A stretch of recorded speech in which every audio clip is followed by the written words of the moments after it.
Así que les voy a pedir, por favor, hermanos, abran sus Biblias en el Salmo 143.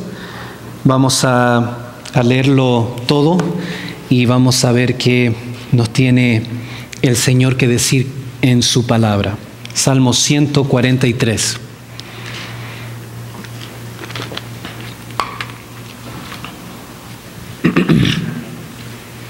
Vamos a leer y luego tendremos una oración para encomendar este sermón al Señor.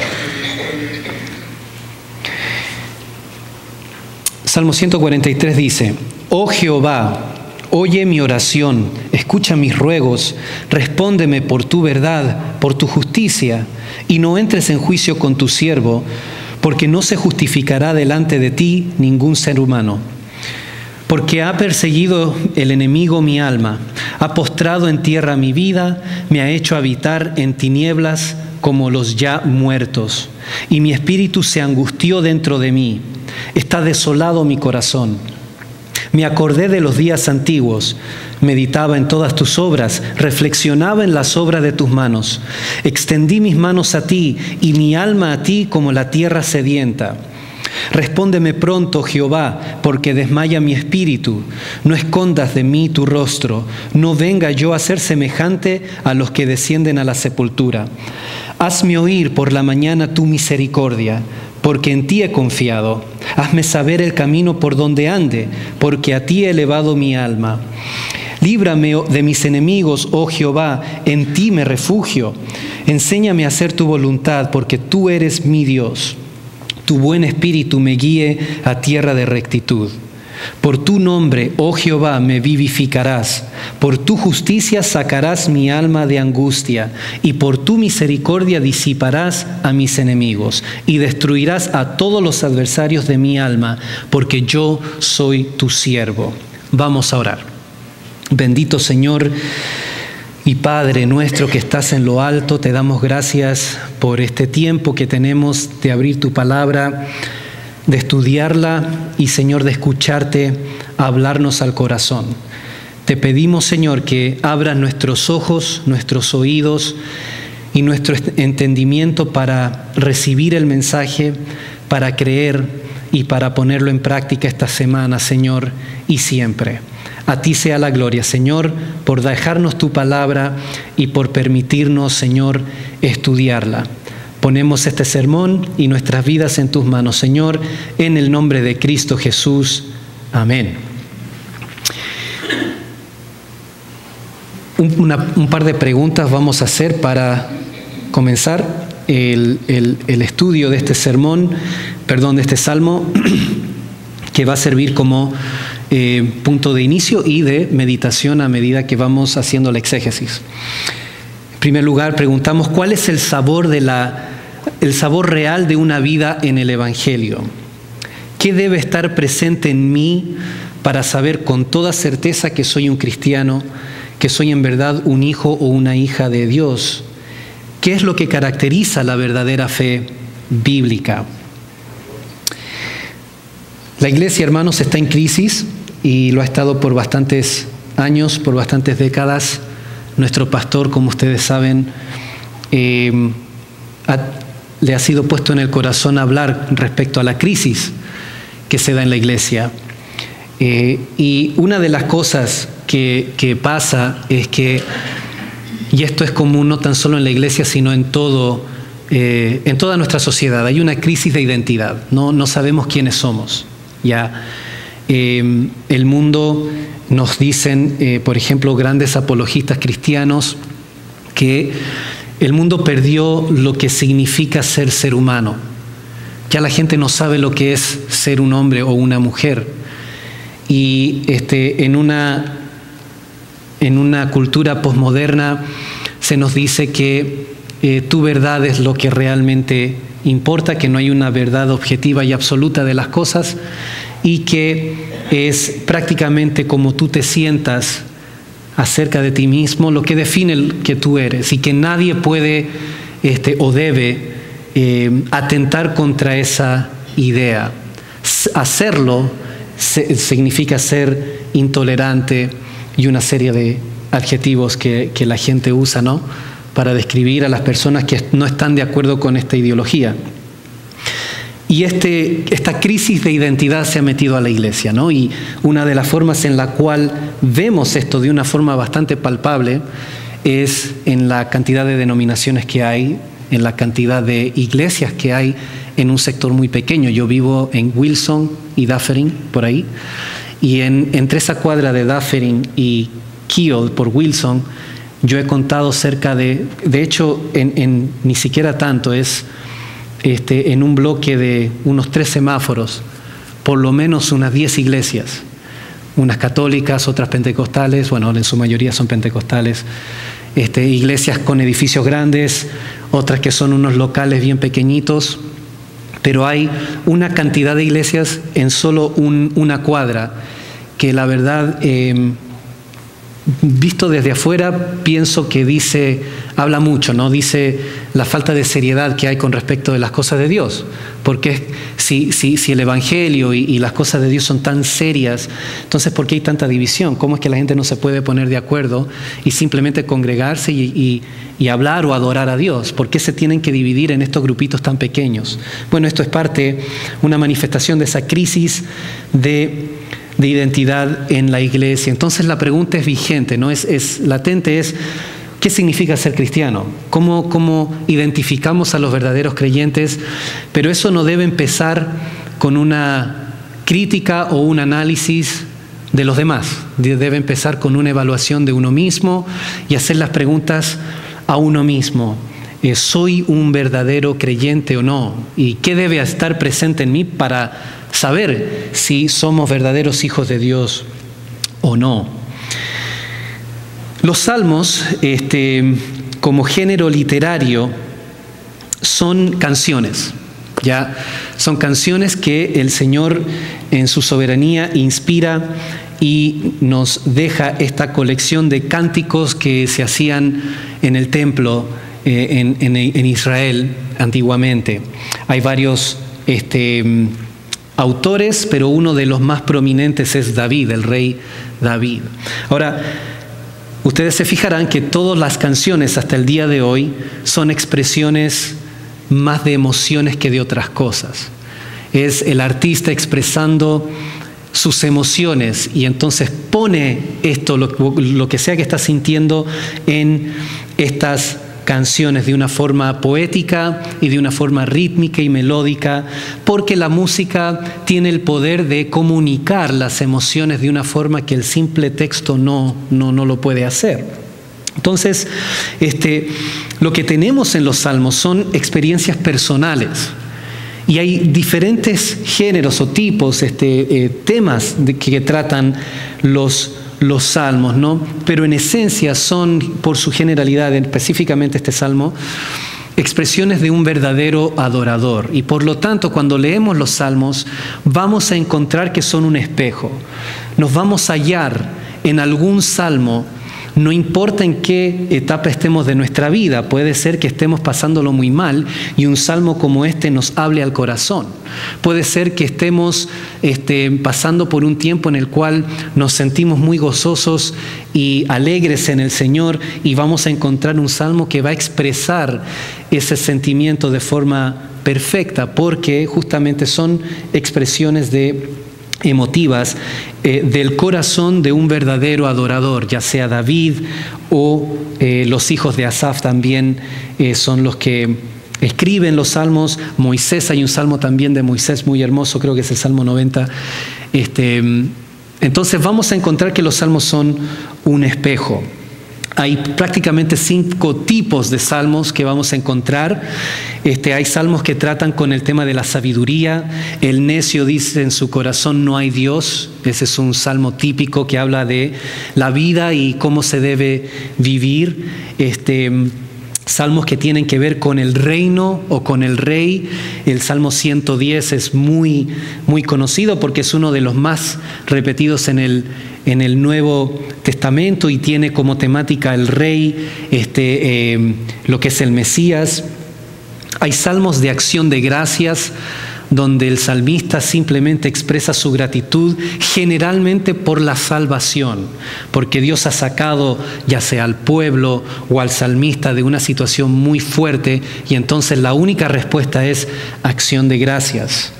Hay salmos que son de lamento, donde el salmista se está lamentando por una catástrofe que ha acontecido, de nuevo, generalmente en torno a la nación de Israel, aunque también se usa para experiencias personales. Este salmo tiene un elemento de esto, de un lamento por ser perseguido, ¿no? Y también hay salmos que son penitentes. El Salmo 51 es el ejemplo clásico donde David, después de que es confrontado por el profeta tras haber pecado con Betsabé, escribe este salmo donde dice: ten piedad de mí, oh Dios, solo contra ti he pecado. Y este salmo que tenemos delante de nosotros también manifiesta ese espíritu de penitencia. No se desconocen las circunstancias de este salmo. Hay otros salmos que se nos dice en la introducción lo que estaba pasando. Si dan vuelta a la página, por ejemplo, el Salmo 142, al principio se va a decir: masquil de David, oración que hizo cuando estaba en la cueva. Y se nos da una referencia bíblica, primera de Salmos 22:1, 24 y 3 también. Y apunta a ese episodio de la vida de David cuando él estaba escapando de la persecución por manos del rey Saúl. David es ungido como el futuro rey de Israel. Dios le quita el reinado a Saúl por su desobediencia. Entonces Saúl busca a David para matarlo. Y en ese periodo David tiene que escapar. Y su habitación durante ese periodo fueron las cuevas alrededor de la tierra de Israel, escondiéndose de la mano de Saúl. Si bien no se conocen las circunstancias específicas del Salmo 143, podemos asumir que David está en ese periodo de su vida, o ciertamente en una situación muy similar. Dice, por ejemplo, en el versículo 3, que el enemigo me ha hecho habitar en las tinieblas como ya los muertos, que está siendo perseguido. Entonces podemos asumir que David está en ese periodo de su vida. La cosa es que no lo está pasando muy bien. Entonces vamos a analizar este salmo y vamos a ver tres cosas. Vamos a ver la condición de David, los recursos de David y la esperanza de David. ¿Cuál es la condición entonces del rey David? Bueno, en primer lugar vemos que está bajo persecución. Versículo 3 se nos dice que está siendo perseguido, porque ha perseguido el enemigo mi alma, ha postrado en tierra mi vida, dice. Existen fuerzas externas, hay alguien, un enemigo, después va a hablar en plural los enemigos, pero hay un enemigo específico afuera que está acosando a este hombre. Pero también hay un enemigo interno. El versículo 12 nos dice: no entres en juicio con tu siervo, porque no se justificará delante de ti ningún ser humano. Versículo 8 nos dice: hazme saber el camino por donde ande. Y eso implica que hay un conflicto adentro de David. Por lo pronto él reconoce que no es justo, que es pecador, y que por lo tanto, si apela a la justicia de Dios en sus términos, no va a ser justificado porque él conoce su pecado. Entiende que hay confusión en David, necesita dirección, necesita que Dios le diga el camino por donde andar. Versículo 10, enséñame a hacer tu voluntad, lo cual de nuevo implica que hay algo dentro de David que lo lleva en dirección opuesta a la voluntad de Dios. Necesita ayuda. Entonces tenemos persecución afuera y persecución en un sentido interna. David es un hombre que está batallando una guerra en dos frentes, ¿ya?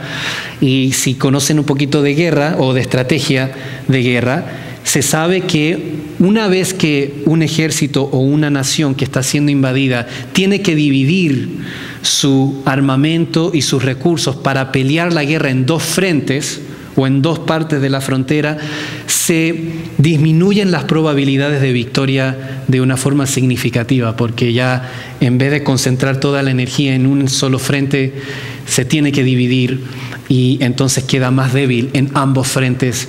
Entonces, esa es la imagen. David, un hombre de guerra, está siendo atacado por todas partes.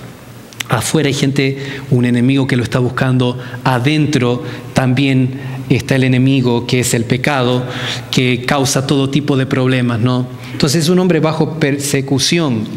David también es un hombre en crisis emocional, o quizás en nuestros términos, una crisis psicológica. Versículo 3 nos dice que el enemigo ha postrado en tierra mi vida, ¿ya? Y esa, en el original, lo que quiere decir que David se siente aplastado, se siente que hay alguien que lo está pisoteando. No puede salir de esta situación, siente un peso y una presión que lo hace estar postrado en la tierra. Versículo 4, mi espíritu se angustió, está desolado mi corazón. Todas esas palabras hablan de una crisis considerable. El énfasis del lugar de la crisis, vemos en el versículo 3, 6, 8, 11 y 12, es el alma. Es ahí donde está la verdadera guerra de este hombre. Es su alma la que está angustiada. No habla de su cuerpo, no habla de esas cosas, sino de su alma. Es un dolor interno de la mente. Su espíritu y su corazón, dice, que es donde está la guerra, donde está el problema de este hombre. Así que es una situación bastante crítica. Hay un sentido de urgencia palpable. El versículo 1 comienza: oh Jehová, oye mi oración, escucha mis ruegos. No hay acción de gracias, no, es un clamor directo al Señor. Versículo 7, respóndeme pronto, oh Jehová. De tal forma que hay un sentido en el cual David ya no puede más. Está en las últimas, emocional y psicológicamente, en su situación. Pero quizás la forma más gráfica que el salmista, que David aquí nos muestra su situación, es que él se imagina estando en una tumba. Cuando dice, el enemigo me ha hecho habitar en tinieblas como los ya muertos. ¿Ya? Versículo 7, no venga yo a ser semejante a los que descienden a la sepultura. En aquel entonces los muertos no se enterraban como hoy, sino que se ponían en cuevas, como el Señor. ¿Se acuerdan que fue enterrado en una cueva? David está en cuevas y entonces él se ve metido en una cueva, y entonces usa esta imagen de estar entre los ya muertos. Específicamente, en el original se habla de tiempo, los que ya han estado muertos por mucho tiempo. En otras palabras, está en una tumba donde solo hay pudrición, huesos, telas de araña, todas las imágenes que nos podemos traer a la memoria de las películas. El peor lugar posible, ahí se encuentra David. Y la pregunta que debemos hacer es, ¿estamos nosotros en ese lugar? Porque es muy posible, hermanos, que nos encontremos allí, ¿verdad? Este es un hombre según el corazón de Dios, y vamos a ver qué significa eso, pero no es extraño para un verdadero creyente encontrarse en un hoyo así. Hoy en día puede la gente pensar de que es raro que un cristiano sufre porque somos hijos del rey y debemos estar bien. Tonterías. La Biblia nos muestra que más de un personaje bíblico se encontró en un estado similar a este. Recordamos a Jonás en el vientre de un animal, en el lugar quizás más horrible que uno se puede imaginar, estar siendo digerido por una bestia, imagínense. A Job, postrado con enfermedad y una y una pila de amigos que no servían para nada, simplemente lo acusaban de ser responsable de su condición. Y por supuesto es el Señor Jesús, ¿no? El Hijo de Dios agonizando en el jardín de Getsemaní, cayéndole gotas de sangre en su agonía, en su lucha, no con la voluntad de Dios, porque Él siempre hizo la voluntad de Dios, sino lucha con la idea de separarse de Dios, aunque sea por una fracción de segundos, por causa del pecado. Así que no es raro encontrar a un cristiano en esta situación, a pesar de lo que muchos digan hoy en día. La condición que se describe aquí no es anormal en la vida de los hijos de Dios. De hecho, el Señor nos advierte que en el mundo tendremos aflicción y que no somos mayor que nuestro Señor. El siervo no es mayor que su esclavo. Si lo trataron a Él así, si Él sufrió, ¿qué podemos esperar nosotros, hermanos? No nos extrañemos cuando pasamos por pruebas, nos dice Santiago también. ¿Cuáles eran los recursos que tiene David a mano estando en la tumba, por decirlo así? Versículo 2. En primer lugar, David tenía una teología correcta y una teología bastante robusta. Una cosa es tener una teología correcta y otra cosa es también tener una teología que sea sólida, robusta, firme. Ya, versículo 2 dice: no entres en juicio con tu siervo, porque no se justificará delante de ti ningún ser humano. David reconoce su pecado, no hace el papel de víctima, aun cuando estaba siendo perseguido y siendo perseguido injustamente. ¿Ya? No es que David no tenía razón para sentirse mal o sentirse quizás airado por lo que le estaba pasando. No, la persecución era injusta. Sin embargo, David no se hace la víctima. La actitud que pregunta ¿por qué a mí me está pasando esto? No es parte del sentir del corazón de David. Es decir, David asume su responsabilidad delante de Dios y le deja a Dios el determinar la culpabilidad de los demás. Y esto es importante, hermanos, porque vivimos en una cultura de la víctima. Ya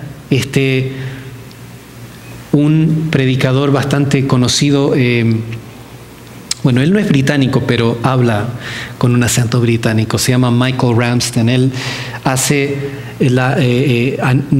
nota que hay diferentes tipos de cultura. Por ejemplo, hay una cultura que se basa en el honor, ¿ya? Y mientras más honor tenga una persona, más estatus tiene en esa sociedad. Hay culturas que se basan en dignidad. Mientras más digna sea una persona, más estatus tiene en esa sociedad, en esa cultura. En una cultura, por ejemplo, de honor, es la típica cultura del este, la cultura del Medio Oriente. Ya escuchamos, por ejemplo, de vez en cuando en las noticias esos asesinatos por honor, donde un padre llega incluso a asesinar a su hija por la deshonra que esa hija comete al quedar embarazada fuera del matrimonio o al salir de su religión. Bueno, esa es la típica cultura de honor. El honor es lo principal y para mantener tu estatus tienes que guardar tu honor a toda costa.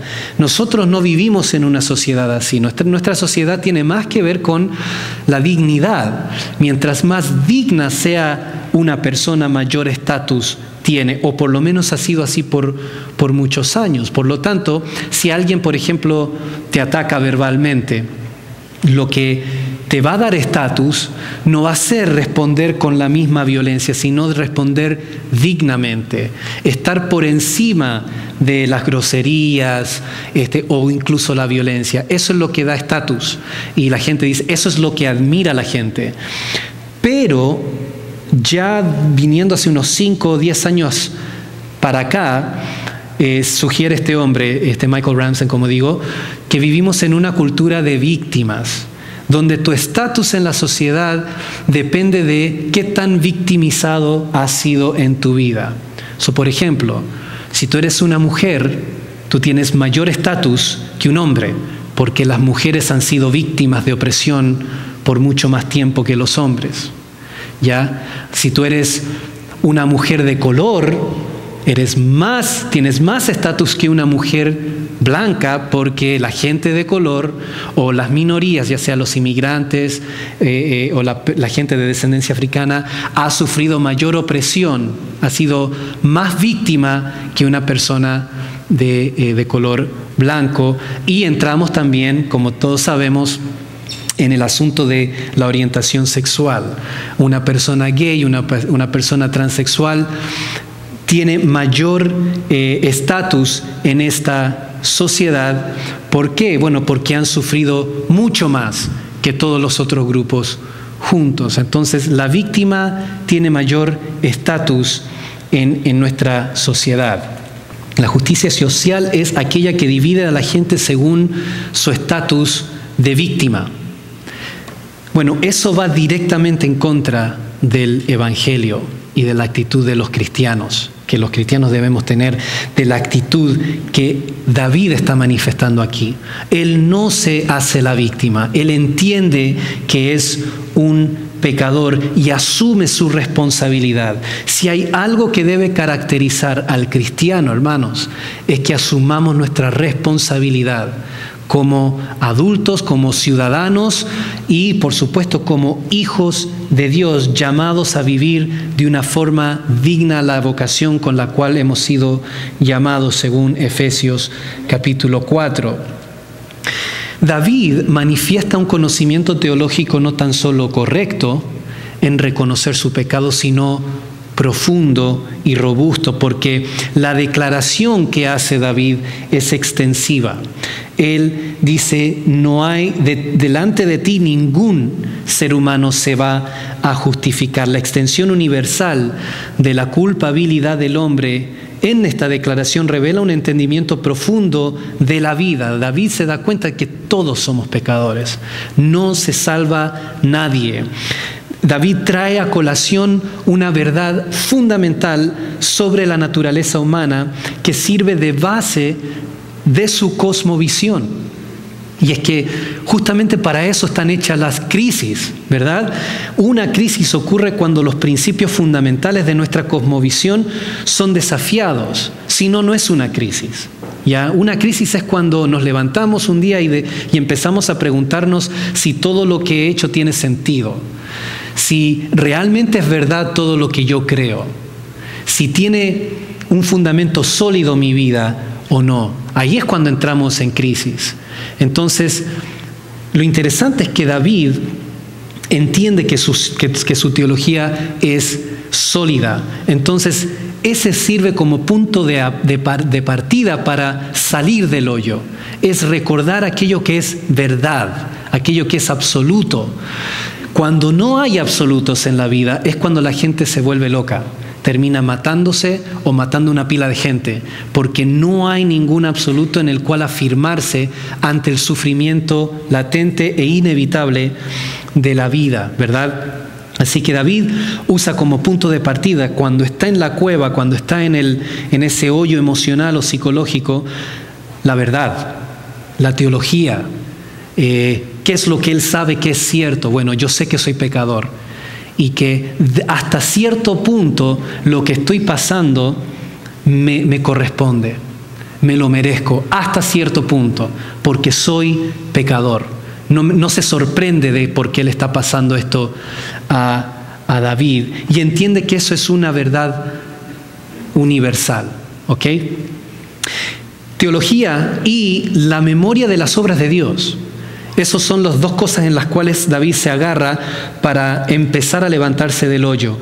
Las evidencias del pasado sirven de combustible para seguir luchando cuando el presente carece de respuestas, porque esa es la crisis. La crisis es no saber hacia dónde voy. Estar en una situación donde no tengo respuestas a lo que estamos pasando, ¿verdad? Entonces, ¿qué hace David? Versículo 5, me acordé de los días antiguos, meditaba en todas tus obras, reflexionaba en las obras de tus manos, y cuando hice eso, extendí mis manos a ti. Y nótense que hable en el pasado. está hablando cuando en algún momento en el pasado él extendía sus brazos a Dios. Mi alma a ti como la tierra sedienta. En otras palabras, ya he estado en esta situación antes. No es primera vez que me siento en una situación de desesperación. En el pasado extendí mis manos a ti y pude ver tus obras. ¿Ya? Entonces David recuerda lo que Dios ha hecho por él en el pasado. Recuerda cuando estaba bien. Y eso es una esperanza bastante importante cuando estamos pasando por crisis emocionales, ¿no? Recordad que no siempre me sentí así, aunque cuando uno se siente mal, la verdad es que parece una eternidad, ¿no?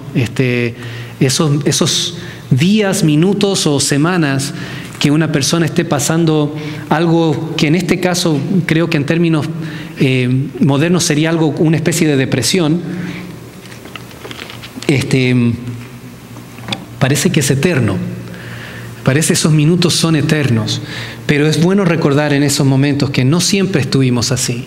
Hubo un momento en el pasado cuando estaba contento, cuando estaba tranquilo. Así que eso es lo que hace David. Los recursos que tomó entonces es su teología, las verdades fundamentales que él conoce como absolutamente verdaderas y la memoria de la obra de Dios en el pasado, que en este caso también consiste en experiencias subjetivas, ¿verdad? Y también hechos históricos. La Escritura es en gran parte el récord de dicho tipo de evidencia. Cuando leemos la Biblia, estamos viendo lo que Dios ha hecho en el pasado. Es evidencia de que Dios ha actuado de cierta forma. Romanos capítulo 15, versículo 4 dice: porque las cosas que se escribieron antes, para nuestra enseñanza se escribieron, a fin de que por la paciencia y la consolación de las Escrituras tengamos paciencia. Romanos 15, versículo 4. Así que, ¿dónde vamos a ir cuando estemos en crisis y necesitamos recordar lo que Dios ha hecho antes? Bueno, el mejor lugar donde empezar es la Escritura. Y entonces también recordar lo que Dios ha hecho en tu vida personalmente. La condición de David, los recursos de David. Número 3, la esperanza de David. Más allá de estos recursos, David pone su esperanza, en primer lugar, en su relación con Dios. Versículo 2, en la primera parte dice: y no entres en juicio con tu siervo. Y más adelante, en el versículo 12, va a decir: y destruirás a todos los adversarios de mi alma, porque yo soy tu siervo. ¿Ok? Después va a decir, más adelantito ahí en el versículo 10, enséñame a hacer tu voluntad porque tú eres mi Dios, no simplemente Dios. No, eres mi Dios. Hay una relación íntima que David tiene con Dios, por la cual le puede llamar su Dios. La palabra siervo aquí literalmente es esclavo. Se usa de forma extensiva en toda la Biblia, término que también se usa para los patriarcas. Abraham, Isaac y Jacob se les llama siervos de Dios. Moisés es un siervo de Dios y los profetas también se les dice siervos de Dios. Lo interesante es que David, siendo el ungido de Jehová, el rey de Israel, entiende ser un simple siervo de Dios. Es decir, reconoce el absoluto señorío de Dios sobre su vida y el señorío de Dios sobre la nación. Entonces, él tiene una relación muy clara con Dios y su perspectiva de esta relación también es muy clara. Esta es la humildad que caracteriza a David en toda su vida, por la cual se le llama un varón según el corazón de Dios. Él es el rey. Y vemos que cuando lucha contra Saúl, siendo perseguido, 2 veces tiene la oportunidad de matar a Saúl, pero no lo hace, porque entiende que la salvación viene de Dios y que Dios vindica por su justicia a los que son los suyos. Entonces él dice: no sea yo quien levante la mano contra el rey, sino que Dios me libre. Esa es la actitud de verdadera humildad, porque fácil, creo, ¿no?, es tratar de reaccionar, reaccionar con venganza, ira o resentimiento, pero no es esa la actitud humilde de los hijos de Dios. La servitud de la cual está hablando David en este contexto quiere decir intimidad y dependencia. Es la base a la cual David acierta que Dios destruirá a todos los adversarios de su alma. No es que David está airado, fuera de control y dice, Señor, mata a esta gente. No, es algo mucho más profundo. Es, Señor, tú eres mi dueño, mi Señor. Yo soy un simple siervo. Tú encárgate de mis enemigos, porque tú eres mi Señor. Tú me vas a cuidar. Es la actitud básica de aquel hijo que vuelve a su padre y dice, Padre, me están molestando, me están acosando, haz algo.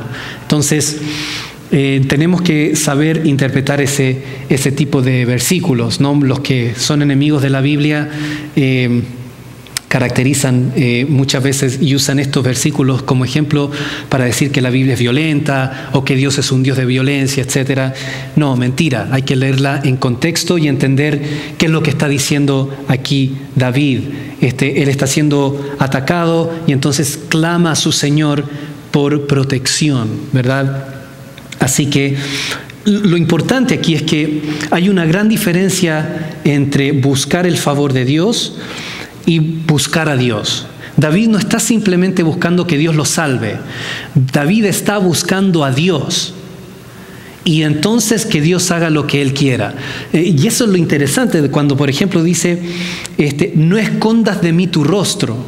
Esa es una frase muy importante porque lo que está diciendo es que David simplemente quiere buscar y tener esa intimidad con Dios. El resto Dios se encargará del resto. Pero la crisis que está pasando aquí David es que en un sentido se siente que Dios no lo está escuchando, que Dios en un sentido ha escondido su rostro de él. Y esa es la crisis. Lo demás es secundario a este problema. El problema es que ahorita David se siente abandonado por Dios, aunque él sabe que no es así, pero es así como se siente. Entonces, eso es impresionante, hermanos, porque esa es la vida y esa es la crisis. Esa es la lucha que tenemos mientras estemos andando por fe, que no podemos ver a Dios. No podemos tener al Señor físicamente delante de nosotros. Oramos, tenemos su palabra, pero hay momentos en que simplemente deseamos que Él se manifieste de una forma que nosotros lo podamos sentir y ver y hasta tocar, ¿verdad? Entonces es una reacción bastante natural la que tiene David. Sin embargo, él no es que esté cuestionando a Dios o simplemente que esté pidiendo de Dios favores, sino que él quiere volver a tener esa intimidad que él ha sentido con su Señor. Buscar el favor de Dios no es lo mismo que buscar a Dios. Hay mucha gente, hermanos, que busca el favor de Dios, pero no buscan a Dios.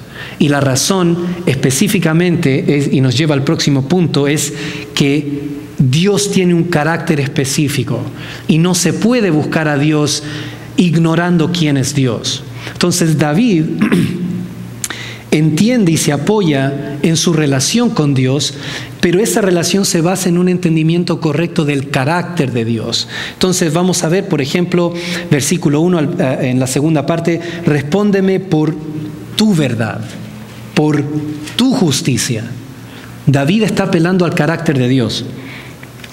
Los versículos 8 al final son impresionantes porque hacen hincapié en esto. Hazme oír por la mañana tu misericordia.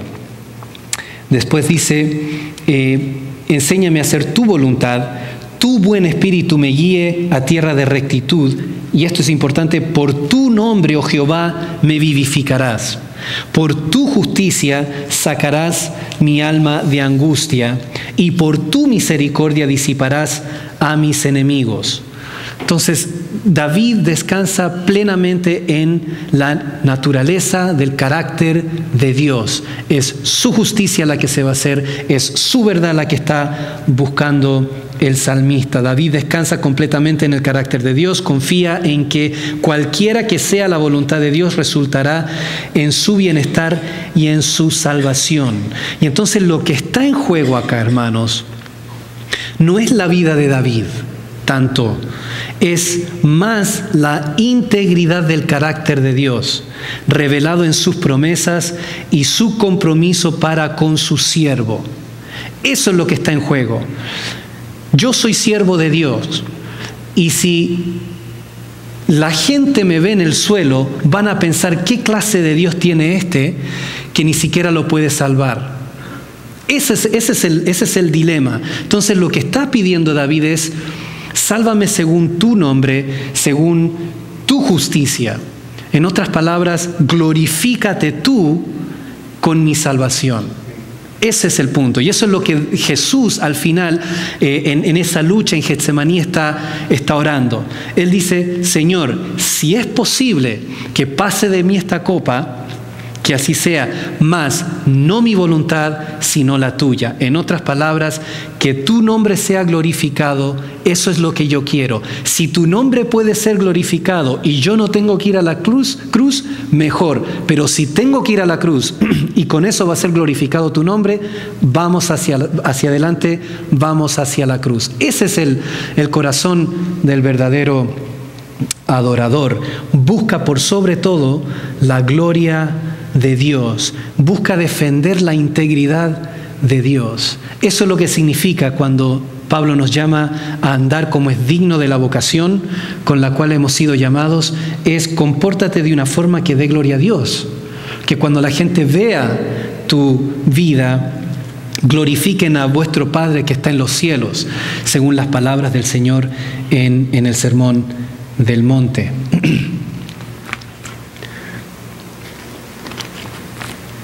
Para concluir,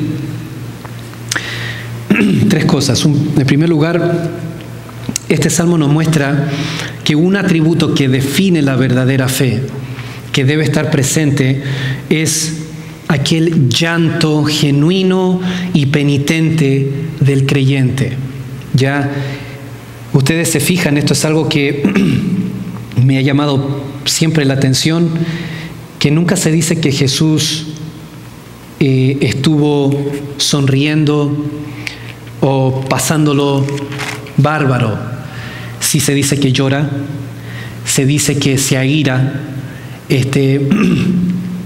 no se dice que está amargado, porque eso es otro extremo, pero nunca se dice que el Señor estuvo tomando las cosas a la ligera.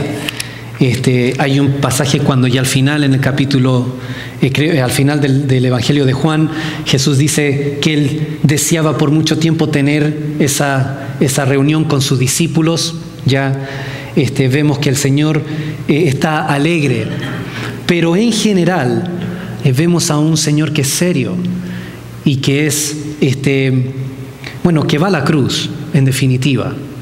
Entonces, el gozo lo vemos después de la cruz, cuando le promete a los discípulos que vuestra tristeza se convertirá en gozo.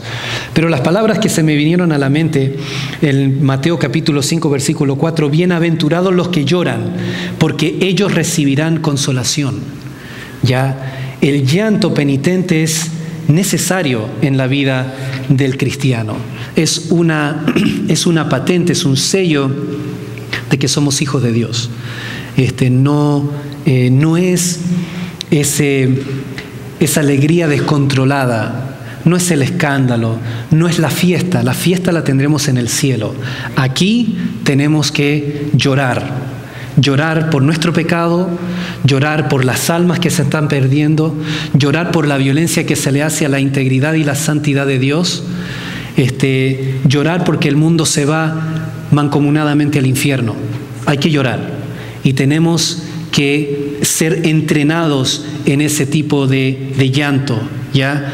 Ese es el llanto que nos hace madurar, que nos hace apreciar a Dios, que nos hace valorar la salvación. Es el llanto que nos humilla, pero que nos humilla de una forma buena, no de una forma para tirarnos abajo, sino para entender cuál es la verdad. Este llanto piadoso es el resultado de una teología correcta, que produce y perfecciona la humildad. Si no conocemos a Dios, jamás vamos a poder experimentar este tipo de llanto, ¿ya? Ese llanto que limpia el alma, ¿verdad? Ese es el llanto que debemos sentir, que creo apunta Juan cuando nos dice que si hemos pecado, tenemos un abogado intercediendo por nosotros constantemente, que debemos acercarnos al trono de la gracia, ¿verdad? Y a medida que nos vamos ejercitando en este tipo de penitencia, y no hablo de penitencia en términos católicos, sino en términos bíblicos, vamos siendo perfeccionados en la humildad. Recordamos de dónde venimos, recordamos que hemos estado en el hoyo, recordamos que estábamos muertos en nuestros delitos y pecados y que todavía quedan vestigios de esa vida con la cual tenemos que lidiar todos los santos días, y que es una guerra y que no podemos bajar la guardia en ningún momento. El fruto de este proceso de santificación es una esperanza trascendente, arraigada en el carácter inmutable de Dios, el cual se manifiesta en toda su gloria en la cruz de Cristo. Si el asunto es que no nos quedamos en el llanto. El llanto es algo que pienso yo debemos tener latente en nuestro corazón todos los días mientras estemos en la carne. Pero lo que produce es esperanza, lo que produce es gozo. Dice inefable y glorioso, nos va a decir la Biblia, ¿verdad? Es una esperanza trascendente que el mundo no conoce, ¿ya? Es el sabor mismo de la fe. Es aquella esperanza que le hace al apóstol encarcelado cantar himnos. Es la esperanza que le hace a Esteban, siendo apedreado, poner sus ojos y ver la gloria de Dios y desear la salvación de sus asesinos. Es la esperanza de los mártires de la iglesia que fueron quemados vivos, fueron echados a los leones, que cambiaron el mundo. Es la esperanza que nosotros sentimos cuando estamos en el hoyo. Y como dice Pablo, estamos apremiados por todas partes, pero no estamos desesperados. De tal forma que el sufrir del cristiano no es igual que el sufrir del que está en el mundo. El sufrir del cristiano termina en la esperanza, termina en la salvación, termina en la gloria. El sufrir del incrédulo termina en última instancia en el infierno. Y esa es la verdad, la cruda verdad que pone delante de nosotros la Escritura. Así que, hermanos, no nos extrañe si estamos pasando por pruebas. Sé que muchos de ustedes están pasando por pruebas muy difíciles. Quizás no estemos escondiéndonos en cuevas, pero creo que más de uno se ha encontrado en su cuarto o en un rincón llorando por dolor. Llorando de un dolor físico, un dolor emocional, un dolor por la condición de un ser querido. Eso es normal, es la vida, pero ese dolor va a terminar siempre. Si somos hijos de Dios, si entendemos nuestra teología, si confiamos en nuestro Dios y lo conocemos con una relación firme, va a terminar en esperanza. Aunque no parezca así en el momento. Por fe, por el testimonio de la Escritura, por el testimonio de los fieles hijos de Dios a lo largo de la historia, sabemos que así va a terminar, que tenemos salvación y que Dios nunca nos va a desamparar. Así que esta esperanza sea la que adorna y que sea el fundamento de nuestro sentir, no evitando el sufrimiento a todas costas, sino en medio del sufrimiento sentir esta esperanza, porque solamente por medio del sufrimiento y del dolor es que se va perfeccionando la fe y la esperanza que nos caracteriza como hijos de Dios. Es Dios diciéndote, hermano, tú eres mi hijo y vas a estar bien. Vamos a orar. Señor y Padre, gracias por tu palabra. Te pedimos nos ayudes a asimilarla. Tú conoces nuestra vida, Señor. Sabes en dónde nos encontramos, Señor, en nuestro peregrinaje contigo. Y Dios mío, recordamos lo que tú has hecho por nosotros. Vemos, Señor, que no nos has desamparado, que tenemos tu palabra y que estamos en un lugar donde se enseña la sana doctrina. Y que a pesar del dolor, sabemos que nos espera una gloriosa esperanza, un glorioso final en tu presencia, y que tenemos la evidencia magistral, Señor, en la muerte y resurrección de nuestro bendito Salvador. Es en Él, Señor, que nosotros tenemos nuestra esperanza, y es en su obra donde descansa, Señor mío, nuestra fe y nuestro gozo. Padre, te damos gracias por permitirnos ver estas cosas en el día de hoy. Ponemos nuestras vidas en tus manos y lo hacemos todo en el precioso y bendito nombre de Cristo Jesús. Amén.